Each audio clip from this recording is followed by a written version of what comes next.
Hello friends, तो आज से हम स्टार्ट करने जा रहे हैं इंडियन पॉलिटी बाय लक्ष्मीकांत। ये एक बहुत ही इंपॉर्टेंट बुक है फॉर एनी गवर्नमेंट एग्जाम। तो चलिए स्टार्ट करते हैं आज का पहला लेसन। ये मेरे पास इस बुक का 6th एडिशन है, तो अगर आपके पास 5th एडिशन है तब भी कोई दिक्कत नहीं है, लेकिन थोड़ा सा वेरिएंस हो जाएगा उसमें। तो पहला लेसन है historical background. The British came in India in 1600 as traders. East India Company एक ब्रिटिश ओन्ड कंपनी है जो कि इंडिया में इस्टेब्लिश हुआ। ईस्ट इंडिया कंपनी के स्टार्टिंग में उसमें 217 मेंबर्स इन्वॉल्व थे और उसे एक्सक्लूसिव राइट जो कि चार्टर ग्रांट हुआ क्वीन एलिजाबेथ के थ्रू। चार्टर क्या होता है? राइट टू ट्रेड, ट्रेडिंग करने का परमिशन, मतलब कि कंपनी चलाने का परमिशन क्वीन एलिजाबेथ वन के थ्रू उस कंपनी को ग्रांट हुआ। और 1765 में कंपनी को दीवानी राइट्स मिल गए। दीवानी राइट्स क्या थे? जो कि rights over revenue and civil justice of Bengal, Bihar and Odisha, मतलब कि बंगाल, बिहार और ओडिशा पे कंपनी का पूरा कंट्रोल हो गया था। दीवानी राइट्स इस कंपनी को कैसे मिला? दीवानी राइट्स को दिया गया था शाह आलम के थ्रू 1765 में, जो कि वो बैटल ऑफ बक्सर हार गए थे, तो एक ट्रीटी साइन हुआ था ब्रिटिशर्स और शाह आलम के अंडर कि अगर आप बैटल ऑफ बक्सर हारते हैं तो आप दीवानी राइट्स मुझे दे देंगे। तो इस प्रकार से दीवानी राइट इनको मिला। This started its career as the territorial power in 1858 in the wake of the sepoy mutiny. Sepoy mutiny क्या है? First war of independence. The British crown assumed direct responsibility for the governance of India. This rule continued until India was granted independence on August 1947. With independence came the need of a constitution as suggested by M.N. Roy, a pioneer of communist movement in India.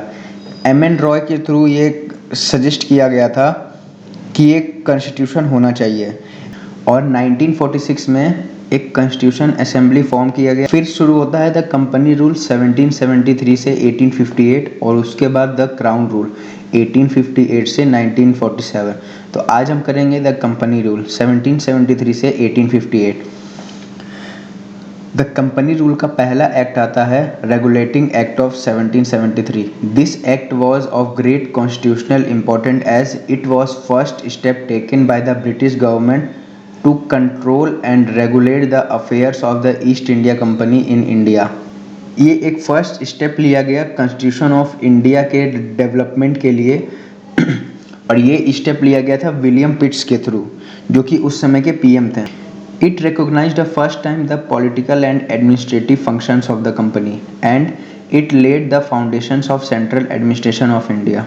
इस एक्ट के कुछ features हैं इसमें कि governor of Bengal को governor general of Bengal बनाया गया और एग्जीक्यूटिव काउंसिल ऑफ 4 मेंबर्स उसको दिए गए और गवर्नर जनरल ऑफ बंगाल जो पहले थे उनका नाम था Lord Warren Hastings.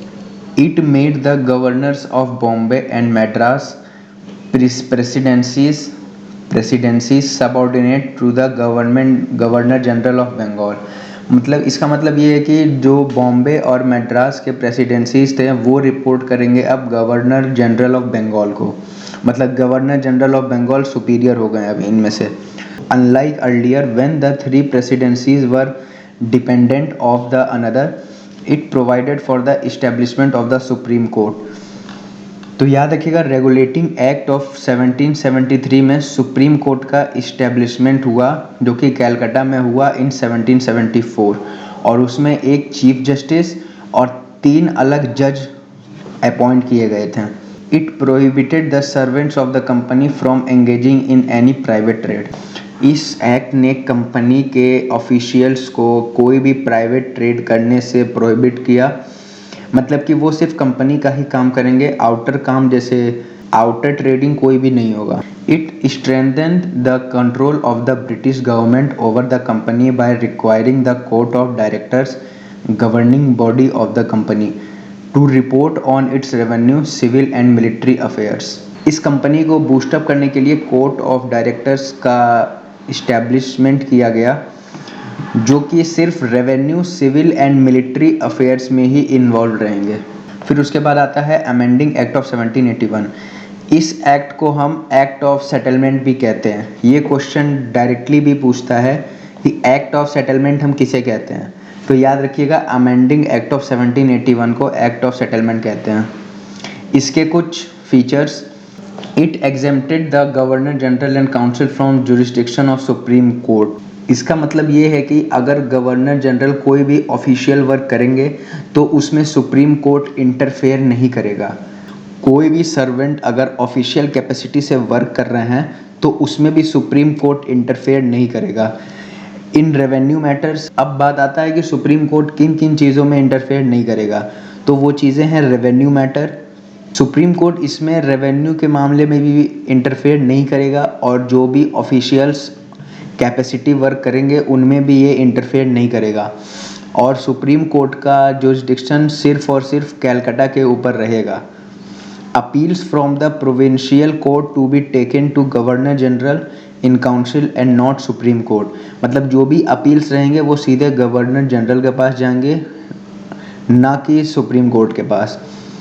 Governor general in council will frame regulations for provincial court and councils, मतलब इसमें मोटा मोटा कहा जाए तो गवर्नर जनरल को ही पावर्स दिए गए हैं, सुप्रीम कोर्ट से कम कर दिए गए हैं। अब आता है Pitt's India act 1784। The next important act was Pitt's India act of 1784।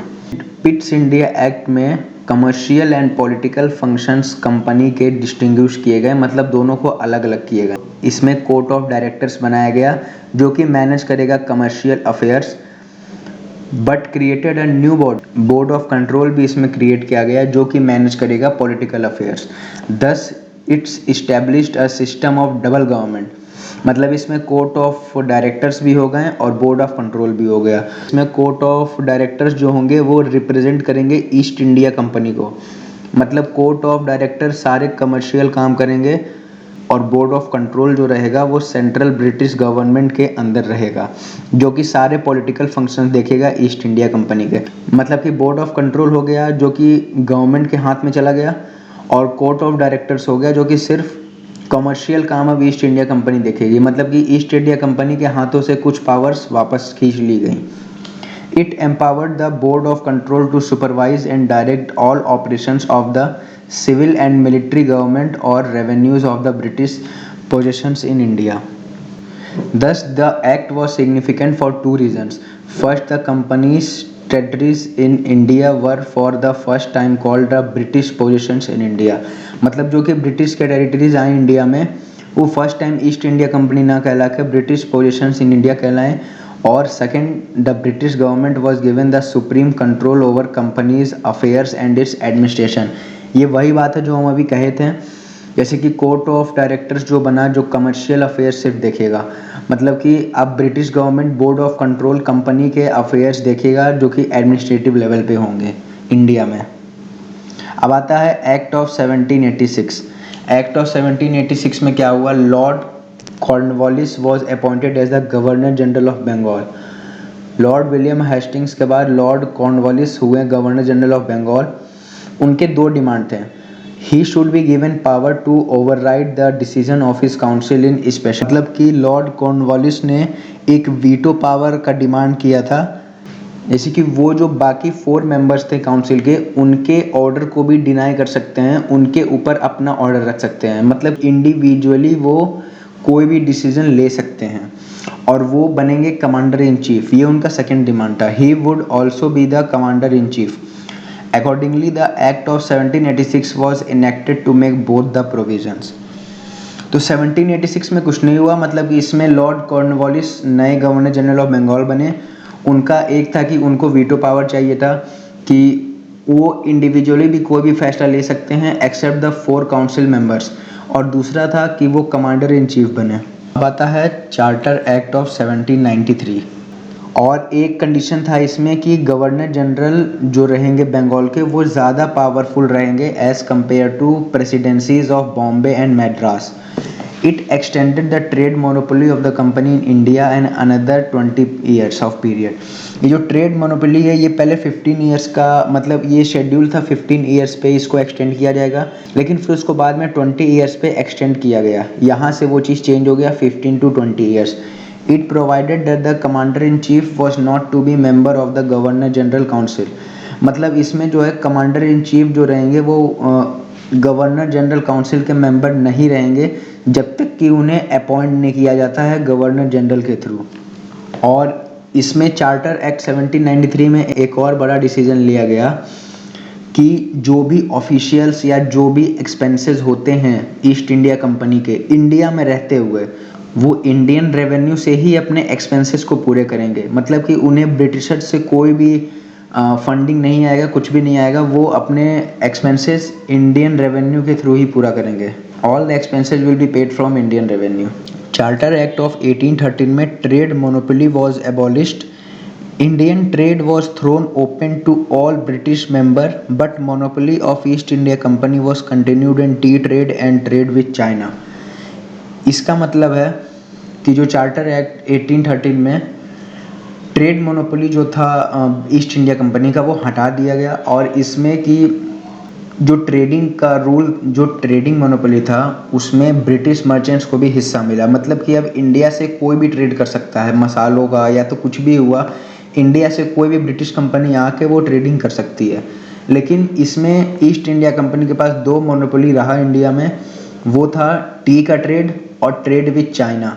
मतलब चाइना के साथ इंडिया का ट्रेड था उस समय, और टी का जो ट्रेड था मतलब ईस्ट इंडिया कंपनी और अदर कंट्रीज़ में, वो मोनोपोली सिर्फ ईआईसी के पास रहा।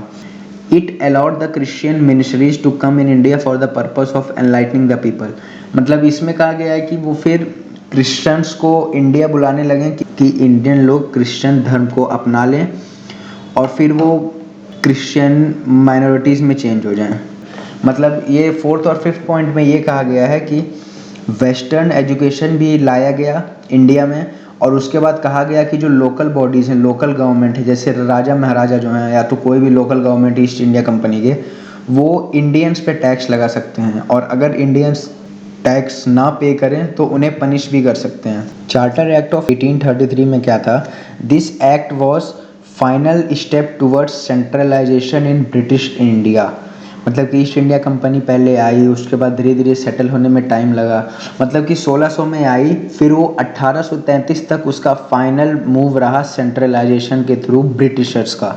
It made the governor general of Bengal as the governor general of India. मतलब इसमें जो गवर्नर जनरल ऑफ बंगाल बने थे हमारे रेगुलेटिंग एक्ट 1773 में, और 100 सालों के बाद फिर वो गवर्नर जनरल ऑफ इंडिया कर दिया गया। And vested him all civil and military powers. उनके पास सारे सिविल और मिलिट्री पावर्स का ऑथराइजेशन दिया गया। दस the act created for the first time government of India having authority over the editorial entire territorial area possessed by the British in India. Lord William Bentinck was the first governor general of India. ये नाम याद रखिएगा, ये exam में पूछ सकते। It deprive the governor of Bombay and Madras for their legislative power. The Governor General of India was given exclusive legislative power for the entire British India. मतलब कि इसमें जो legislative powers थे governor of Bombay and Madras के पास, वो हटा करके सारे powers governor general of India के पास दे दिए गए। The laws made under the previous act were called as regulations. मतलब कि अभी तक जो भी लॉज बनते थे उसको रेगुलेशन कहा जाता था, अब उनका नाम हटा के एक्ट कहा जाएगा। मतलब रेगुलेशन से एक्ट कर दिया गया। अब यहाँ से ईस्ट इंडिया कंपनी को पूरी तरह से कमर्शियल बॉडी से हटा दिया गया, अब वो एडमिनिस्ट्रेटिव बॉडी बन गया। और इसका फोर्थ पॉइंट है चार्टर एक्ट ऑफ 1833 का सबसे इम्पॉर्टेंट, जो कि सिविल सर्वेंट्स का अपॉइंटमेंट करने का प्रस्ताव रखा गया, जो कि selection of civil servants and stated that the Indian should not be debarred from holding any place office and employment under the company. मतलब इसमें कहा गया कि इंडियंस को भी मौका दिया जाए सिविल सर्विसेज में पार्टिसिपेट करने का, एग्ज़ाम देने का, और फिर जो भी हायर पोस्ट होते हैं सिविल सर्वेंट्स के इन द गवर्नमेंट, उसको पाने का। लेकिन ये पूरा नहीं हुआ, ये बाद में पूरा होता है, जो कि हम आगे की वीडियोस में देखेंगे ये कैसे सक्सेस होता है। अब आता है charter act of 1853। This was the last of the series of charter act passed by the British parliament between 1793 and 1853। It was a significant constitution landmark. ये एक्ट जो था चार्टर एक्ट ऑफ 1853, इसने legislative and executive functions को governor general council से separate कर दिया और it provided for addition of 6 new members called legislative councillors. इसने लेजिस्लेटिव पावर्स को दो चीज़ों में सेपरेट कर दिया, लेजिस्लेटिव एंड एग्जीक्यूटिव, और फिर 6 न्यू मेंबर्स जो कि लेजिस्लेटिव काउंसलर्स थे उन्हें अपॉइंट किया गया। In other words it established a separate governor general legislative council which came to be known as the Indian central legislative council. This legislative wing of the council functioned as a mini parliament। मतलब mini parliament का मतलब क्या है? Indian central legislative council. Thus legislation for the first time was treated as a special function of the government, requiring special machineries and special processes। Second point क्या है? It introduce an open competition system. यहाँ पे competition system को open किया गया, फिर से प्रस्ताव रखा गया सिविल सर्वेंट्स के लिए। और the covenanted civil servants, covenanted civil servants क्या हैं? जो हायर पोस्ट होते हैं सिविल सर्वेंट्स में आज के टाइम से देखा जाए, जैसे कि IAS, IPS, IFS। और नॉन कोवेनेटेड सिविल सर्वेंट्स क्या होते हैं? जो कि क्लर्क, टाइपिस्ट, मतलब कि उनके उसी डिपार्टमेंट के लोअर पोस्ट के जो लोग होते हैं वो नॉन कोवेनेटेड होते हैं। तो यहाँ पे कोवेनेटेड सिविल सर्वेंट्स के लिए वो किया गया कि उन्हें एग्ज़ाम के थ्रू एंट्री दी जाए। According to Macaulay committee, the committee on the Indian civil services were appointed in 1854। आपका क्वेश्चन आ सकता है कि जो कमिटी चार्टर एक्ट ऑफ 1853 में फॉर्म किया गया था as related to Indian civil services, उसका नाम क्या है? तो उसका नाम है मैक्यूले कमिटी, जो कि 1854 में फॉर्म हुआ था। It extended the company rule and allowed it to retain the position of Indian territories on the trust of the British Crown rule, but did not specify any particular period, unlike the previous charter। इसमें था कि जो company के rule थे जो 20 साल तक extend किया जा रहा था वो फिर एक्सटेंड किया गया। पहले 1813 से 1833 किया गया, फिर 1833 से 1853 किया गया, फिर 1853 से उसके बाद कोई भी टाइमलाइन नहीं रखा गया, क्योंकि उस समय ईस्ट इंडिया कंपनी के बोर्ड ऑफ कंट्रोल और कोर्ट ऑफ डायरेक्टर के बीच क्लैश चल रहा था जो कि इंग्लैंड में हो रहा था। इसीलिए इसका टाइमलाइन नहीं बढ़ाया गया, 20 साल आगे नहीं बढ़ाया गया। ये था कि कभी भी कंपनी में कुछ भी हो सकता है, तो इसका टाइमलाइन नहीं बढ़ाया गया। और ये क्लैश किस लिए चल रहा था? क्योंकि रूल के ऊपर बहुत सारे रूल्स ईस्ट इंडिया कंपनी के हाथ से ले लिए गए थे जो कि ब्रिटिश गवर्नमेंट डायरेक्टली देख रही थी। It introduces for the first time local representation of India central legislative council of 6 new legislative member of governor general council. इसमें गवर्नर जनरल का जो काउंसिल था, जो कि हम कहे थे मिनी पार्लियामेंट एक तरह से, उसमें 6 न्यू लेजिस्लेटिव मेंबर्स को अपॉइंट किया गया, जिसमें कि 4 थे मद्रास, बॉम्बे, बंगाल और आगरा से, और 2 जो मेंबर्स थे वो बाहर से लिए गए थे, मतलब कि ब्रिटिश से लिए गए थे। तो यहाँ पे द कंपनी रूल ख़त्म होता है। अब अगले वीडियो में हम देखेंगे द क्राउन रूल, जो कि 1858 से 1947 टिल इंडियन इंडिपेंडेंस तक चला। द क्राउन रूल बहुत इंपॉर्टेंट है। मिलते हैं आपसे अगले वीडियो में। Thank you.